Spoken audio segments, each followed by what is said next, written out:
I'd say right now, just start drinking water, right? Yeah, and your rule of thumb was, you said, half of your body weight? Right, so let's say you weigh 170, that's what I weigh.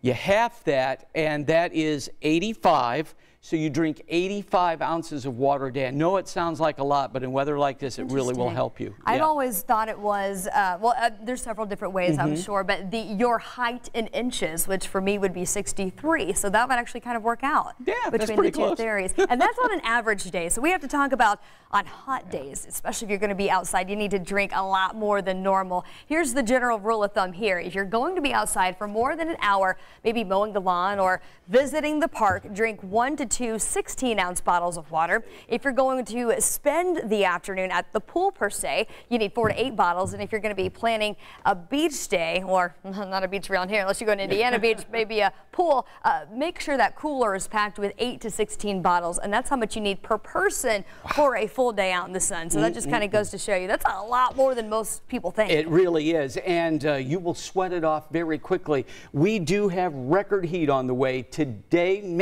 We'll get close to it, but certainly tomorrow and Wednesday, we're going to break that down, and we're also going to talk more about the storms on the way in a few minutes. Yeah, and the heat index. You know, you often hear us talk about the air temperature versus the heat index. This is why the heat index is so important and why we do bring it up, and the fact that it is going to get into the triple digits, because it really impacts how our bodies react to how much moisture is in the atmosphere. So on a low humidity day, our bodies sweat when we're hot. That natural evaporation process is what cools the body down. But on a day like today, and like what we're going to have pretty much all week long, that excess moisture in the air is going to limit that evaporation process, and that makes our bodies way more susceptible to things like heat-related illnesses, and a lot quicker at that.